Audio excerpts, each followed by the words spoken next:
എല്ലാവർക്കും പ്രഭാതവന്ദനങ്ങൾ അറിയിക്കുന്നു. ഒരു പുതിയ ദിവസം കൂടെ കാണുവാൻ ദൈവം നമ്മുടെ ആയുസ്സിനെ ദീർഘമാക്കി തന്നതിനായി ദൈവത്തിന് നന്ദി പറയാം. സമാധാനം എന്ന വാക്കിന് വളരെയേറെ പ്രാധാന്യമുണ്ട്. എല്ലാവരും ആഗ്രഹിക്കുന്ന ഒരു കാര്യമാണ് സമാധാനം എന്നുള്ളത്. നമ്മുടെ ജീവിതത്തിൽ സമാധാനം ലഭിക്കണം എന്നാഗ്രഹിക്കാത്തവരാരുമില്ല. സമാധാനമായി സന്തോഷമായി ജീവിക്കണം എന്നാണ് എല്ലാവരുടെയും ആഗ്രഹം. എന്നാൽ വാസ്തവത്തിൽ സംഭവിക്കുന്നത് എന്താണ്? കുട്ടികളിൽ സമാധാനമില്ല, യൗവനക്കാരിൽ സമാധാനമില്ല, കുടുംബങ്ങളിൽ സമാധാനമില്ല, ദേശത്തെ സമാധാനമില്ല, രാജ്യങ്ങളിൽ സമാധാനമില്ല. ചുറ്റുപാടുകളിലേക്ക് നോക്കുമ്പോൾ എല്ലായിടങ്ങളിലും അസമാധാനത്തിൻ്റെ കൃത്യമായ ലക്ഷണങ്ങളാണ് നാം കാണുന്നത്. ഓരോ ദിവസം ചെല്ലുന്തോറും സമാധാനം കുറഞ്ഞു വരികയോ നഷ്ടപ്പെടുകയോ ചെയ്യുന്ന ജീവിത സാഹചര്യങ്ങളാണ് ഉടലെടുത്തുകൊണ്ടിരിക്കുന്നത്. ലോകം വളരെയേറെ പുരോഗമിച്ചിട്ടുണ്ട്. നമ്മുടെ കഷ്ടപ്പാടുകൾ കുറയ്ക്കുന്നതിന് വേണ്ടിയുള്ള ഒരുപാട് ആധുനിക സജ്ജീകരണങ്ങളൊക്കെ ഉണ്ട്. പക്ഷേ സമാധാനം മാത്രം ഓരോ ദിവസവും നഷ്ടപ്പെട്ടുകൊണ്ടിരിക്കുന്നു എന്നുള്ളതാണ് യാഥാർത്ഥ്യം. സമാധാനത്തോടെ അല്പസമയം ഒന്ന് ഇരുന്നാൽ മതിയായിരുന്നു എന്ന് വിചാരിക്കുന്ന ധാരാളം ആളുകളുണ്ട്. ഒന്ന് കിടന്നാൽ ഉറങ്ങാൻ സാധിക്കാത്ത അത്രമാത്രം തീവ്രമായ പ്രശ്നങ്ങൾ നിമിത്തം സമാധാനം നഷ്ടപ്പെട്ടിരിക്കുന്ന ധാരാളം ആളുകൾ നമ്മുടെ ചുറ്റുപാടുകളിൽ അധിവസിക്കുന്നു. ഇത്തരുണത്തിൽ തിരുവെഴുത്തിലെ വാക്യങ്ങൾ വളരെയേറെ ശ്രദ്ധേയമാണ്.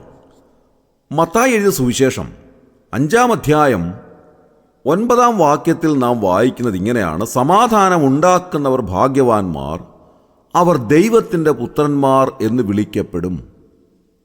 ഈ സമാധാനം ഉണ്ടാക്കുക എന്ന് പറയുന്നത് അത്ര എളുപ്പമുള്ളതായ ഒരു കാര്യമല്ല. ഏതൊരു പ്രശ്നത്തിൻ്റെയും മൂലകാരണം, അതിൻ്റെ റൂട്ട് കോസ് എന്താണെന്ന് കണ്ടെത്തി അവിടെ പരിഹാരം നൽകുമ്പോഴാണ് ഒരു പ്രശ്നം പരിഹരിക്കപ്പെടുന്നത്. അപ്പോഴാണ് സമാധാനം ഉണ്ടാവുക. അതുകൊണ്ട് സമാധാനം ഉണ്ടാക്കുക എന്ന് പറയുന്നത് അത്ര എളുപ്പമായ ഒരു കാര്യമല്ല. പലപ്പോഴും വലിയ പ്രശ്നങ്ങളുടെ മധ്യത്തിൽ സമാധാനമുണ്ടാക്കുവാനായി വരുന്നവർക്ക് വലിയ നഷ്ടങ്ങൾ സംഭവിക്കാറുണ്ട്. ഇത് നാം ദിവസേന കാണുന്നതായ ഒരു കാര്യമാണ്. ഈ കഴിഞ്ഞ ദിവസം തന്നെ 2 പേർ തമ്മിലുള്ളതായ ഒരു അടിപിടിയുടെ മധ്യത്തിൽ സമാധാനമുണ്ടാക്കുവാനായി ചെന്ന ഒരു മനുഷ്യൻ അതിഭയങ്കരമായി മർദ്ദിക്കപ്പെട്ടു. അദ്ദേഹം മരിച്ചുപോയി. അതുകൊണ്ട് സമാധാനമുണ്ടാക്കുക എന്ന് പറയുന്നത് അത്ര എളുപ്പമായ ഒരു കാര്യമല്ല. യോഹന്നാൻ്റെ സുവിശേഷം 14-ാം അധ്യായം 27-ാം വാക്യത്തിൽ നമ്മുടെ കർത്താവായ യേശുക്രിസ്തു പറഞ്ഞിരിക്കുന്ന വാക്കുകൾ ശ്രദ്ധിക്കുക. സമാധാനം ഞാൻ നിങ്ങൾക്ക് തന്നേച്ചു പോകുന്നു, എൻ്റെ സമാധാനം ഞാൻ നിങ്ങൾക്ക് തരുന്നു. ലോകം തരുന്നത് പോലെയല്ല ഞാൻ നിങ്ങൾക്ക് തരുന്നത്. നിങ്ങളുടെ ഹൃദയം കലങ്ങരുത്, ഭ്രമിക്കുകയും അരുത്. ഇവിടെ കർത്താവ് പറയുന്നതായ ഒരു കാര്യം വളരെ ശ്രദ്ധേയമാണ്. നമ്മുടെ സമാധാനം നഷ്ടപ്പെടുന്നതിൻ്റെ കാരണം എന്താണ്? നമ്മുടെ ഹൃദയം കലങ്ങുകയും ഭ്രമിക്കുകയും ചെയ്യുമ്പോഴാണ് വാസ്തവത്തിൽ നമ്മുടെ സമാധാനമെല്ലാം നഷ്ടപ്പെട്ടു പോകുന്നത്. അല്ലെങ്കിൽ സമാധാന തകർച്ചയുടെ കാരണമെന്ന് പറയുന്നത് ഹൃദയം കലങ്ങുന്നതും ഭ്രമിക്കുന്നതും തന്നെയാണ്. നാം ആഗ്രഹിച്ചത് ലഭിക്കാതെ ഇരിക്കുമ്പോൾ, നമ്മുടെ പ്രതീക്ഷകൾക്ക് മങ്ങലേൽക്കുമ്പോൾ, നമ്മുടെ ജീവിതത്തിൽ നഷ്ടങ്ങൾ ഉണ്ടാകുമ്പോൾ, അടുത്ത നിമിഷം എന്താണ് സംഭവിക്കുന്നത് എന്നുള്ളതിനെപ്പറ്റിയുള്ള ആശങ്ക ഉണ്ടാകുമ്പോൾ, എല്ലാം കഴിഞ്ഞു എന്നുള്ളതായ തോന്നലുണ്ടാകുമ്പോൾ, പ്രതീക്ഷയ്ക്ക് വകയില്ലാതെ ഇരിക്കുമ്പോൾ, മരണത്തെ മുഖാമുഖം കാണുമ്പോൾ എല്ലാം നമ്മുടെ സമാധാനം തകർന്നു പോകുന്നു. കാരണം നമ്മുടെ ഹൃദയം കലങ്ങി, നാം ഭ്രമിക്കുന്നു. അങ്ങനെ നമ്മുടെ സമാധാനം ഇല്ലാതെയായി പോകുന്നു. ഹൃദയം കലങ്ങിപ്പോകുന്ന ഒരുപാട് കാരണങ്ങൾ നമ്മുടെ ജീവിതത്തിലുണ്ടാകാം. അത് നിസ്സാരമായ കാരണങ്ങളായിരിക്കണമെന്നില്ല. ജീവിതത്തെ വല്ലാതെ പിടിച്ചുലയ്ക്കുന്ന, എപ്പോഴും നമ്മുടെ മനസ്സിൽ നമ്മുടെ ചിന്തയെ വല്ലാതെ സ്വാധീനിക്കുകയും നമ്മെ സങ്കടത്തിലേക്ക് തള്ളിവിടുകയും ചെയ്യുന്ന ഒരുപാട് കാര്യങ്ങൾ പലപ്പോഴും നമ്മുടെ ഹൃദയം കലങ്ങുന്നതിന് കാരണമായി തീരുന്നു. അങ്ങനെ തീവ്രമായ ദുഃഖങ്ങൾ നമ്മുടെ ഹൃദയത്തെ വല്ലാതെ മഥിക്കുന്നതിൻ്റെ ഒരു ഉദാഹരണമാണ് യോഹന്നാൻ്റെ സുവിശേഷം 11-ാം അധ്യായത്തിൽ ലാസറിൻ്റെ മരണവുമായി ബന്ധപ്പെട്ട് നാം കാണുന്നത്. യേശു കർത്താവ് ലാസറിൻ്റെ ഭവനത്തിലേക്ക് ചെല്ലുമ്പോൾ ലാസറിൻ്റെ സഹോദരിയായ മറിയയുടെ കരച്ചിലും അതുപോലെ തന്നെ യഹൂദന്മാരുടെ കരച്ചിലും കണ്ടപ്പോൾ യേശുവിൻ്റെ ഉള്ളം നൊന്ത് കലങ്ങിയെന്നാണ് എഴുതിയിരിക്കുന്നത്. അതുകൊണ്ട് തീവ്രമായ ദുഃഖങ്ങൾ നമ്മുടെ ഹൃദയത്തെ വല്ലാതെ മഥിക്കുമ്പോൾ ഉള്ളം നൊന്ത് കലങ്ങുന്നതായ അനുഭവത്തിലേക്ക് നാം വരുന്നു. ഇത് വേർപാടിൻ്റെ ദുഃഖം മാത്രമായിരിക്കണമെന്നില്ല. മറ്റനേക ദുഃഖങ്ങൾ നമ്മുടെ ഹൃദയത്തിലേക്ക് വരുമ്പോൾ നമ്മുടെ ഹൃദയം കലങ്ങുന്ന സ്ഥിതിയിലേക്ക് വരുന്നു. അത് നമ്മുടെ സമാധാനത്തെ ഇല്ലാതെയാക്കി കളയുന്നു. ഒരു പക്ഷെങ്കിൽ നമ്മുടെ രോഗത്തെ സംബന്ധിച്ചുള്ളതായ ചിന്തകൾ നമ്മുടെ സമാധാനം കളഞ്ഞെന്നിരിക്കാം.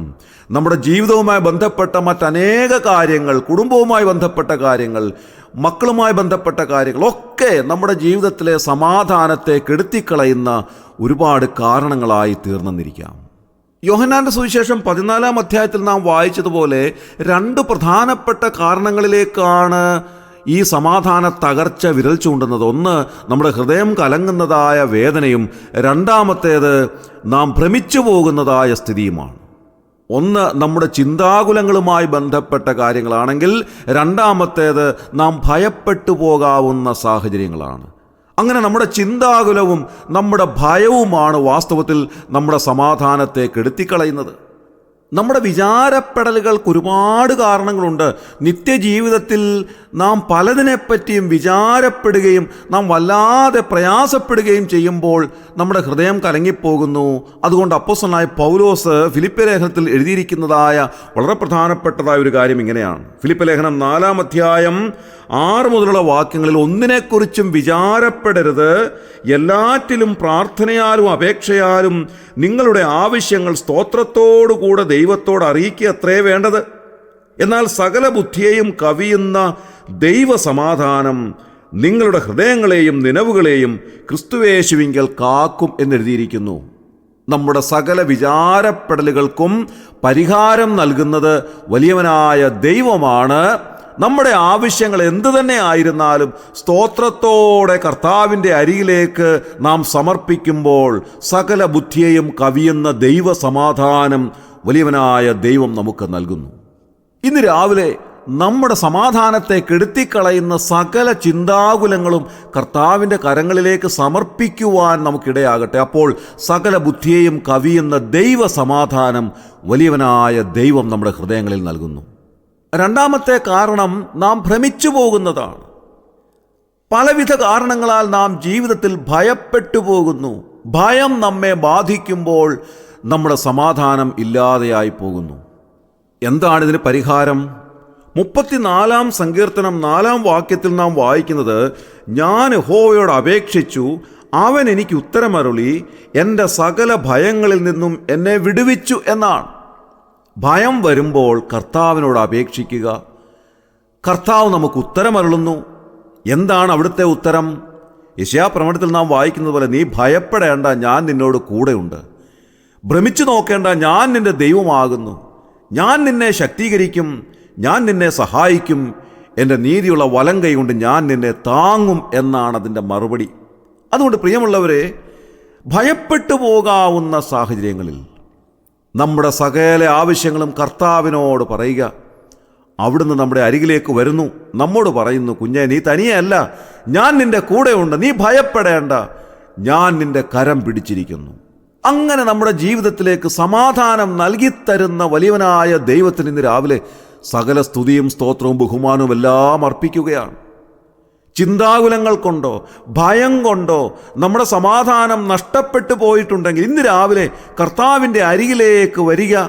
സകല ബുദ്ധിയെയും കവിയുന്ന ദൈവസമാധാനം കർത്താവ് നമുക്ക് നൽകുന്നു. അങ്ങനെ സമാധാനത്തോടെ കിടന്നുറങ്ങുവാൻ നമുക്ക് സാധിക്കുന്നു. ഇതത്ര യഥാർത്ഥമായ ജീവിത സമാധാനം എന്ന് പറയുന്നത്. ആ സമാധാനം ഇന്ന് രാവിലെ എല്ലാവരും അനുഭവിക്കുവാൻ ഇടയാകട്ടെ. തുടർന്ന് അങ്ങോട്ടുള്ളതായ ദിവസങ്ങളിൽ ഈ സമാധാനം അനുഭവിച്ചുകൊണ്ട് ജീവിക്കുവാൻ കർത്താവ് നമ്മെ സഹായിക്കട്ടെ. നമ്മുടെ കണ്ണുകളെ അടയ്ക്കാം, പ്രാർത്ഥിക്കാം. ക്രിസ്തുയേശുവിലൂടെ അതിവാത്സല്യമായി ഞങ്ങളെ സ്നേഹിക്കുന്ന സ്വർഗീയ പിതാവാൻ നല്ല ദൈവമേ, അനുഗ്രഹകരമായ ഈ പ്രഭാതത്തിനായി ഞങ്ങൾ നന്ദിയോടെ സ്തോത്രം ചെയ്യുന്നു. കർത്താവെ, ഞങ്ങളുടെ ചുറ്റുപാടുകളിലേക്ക് നോക്കുമ്പോൾ സമാധാനമില്ലാത്ത ആയിരക്കണക്കിന് ആളുകൾ എന്ത് ചെയ്യണമെന്നറിയാതെ നിരാശയിൽ ആണ്ടിരിക്കുന്നത് ഞങ്ങൾ കാണുന്നുവല്ലോ കർത്താവെ. ഞങ്ങളുടെ ജീവിതത്തിൽ തന്നെ പലപ്പോഴും ഞങ്ങളുടെ സമാധാനം നഷ്ടപ്പെട്ടു പോകുന്ന സ്ഥിതിയിൽ ഞങ്ങളുടെ ഹൃദയം കലങ്ങുകയും ഞങ്ങൾ വല്ലാതെ പരിഭ്രമിക്കുകയും ചെയ്യുന്ന അനേക സാഹചര്യങ്ങളുണ്ടല്ലോ കർത്താവെ. എന്നാൽ ഇന്ന് രാവിലെ ഞങ്ങളുടെ സകല പ്രയാസങ്ങളും ചിന്താകുലങ്ങളും എല്ലാം ഞങ്ങൾ അവിടുത്തെ കരങ്ങളിലേക്ക് ഇറക്കി വയ്ക്കുകയാണ്. ഞങ്ങളെ ഭയപ്പെടുത്തുന്ന സകല പ്രതിസന്ധികളും ഞങ്ങൾ അവിടുത്തെ സന്നിധിയിലേക്ക് ഇടുകയാണ്. ഞങ്ങളെ ആശ്വസിപ്പിക്കണമേ, ധൈര്യപ്പെടുത്തണമേ. കർത്താവെ, സ്വർഗീയമായ സമാധാനത്താൽ ഞങ്ങളുടെ ഹൃദയങ്ങളെ അവിടുന്ന് നിറയ്ക്കണമേ എന്ന് പ്രാർത്ഥിക്കുന്നു. ധൈര്യത്തോടെ ജീവിപ്പാൻ, സമാധാനത്തോടെ കിടന്നുറങ്ങുവാൻ ഞങ്ങളെ അവിടുന്ന് സഹായിക്കണമേ. ഇന്ന് രാവിലെ അവിടുത്തെ സ്വർഗീയമായ സമാധാനം ഞങ്ങളുടെ ഹൃദയങ്ങളിൽ അയക്കുന്നതിനായി ഞങ്ങൾ നന്ദിയോടെ സ്തോത്രം ചെയ്യുന്നു. അവിടുന്ന് ഞങ്ങളുടെ പ്രാർത്ഥന കേട്ടതിനായി സ്തോത്രം, മറുപടി നൽകിയതിനായി സ്തോത്രം. ഞങ്ങളുടെ കർത്താവും രക്ഷിതാവുമായ യേശു ക്രിസ്തുവിൻ്റെ ധന്യമായ നാമത്തിൽ തന്നെ ആമേൻ.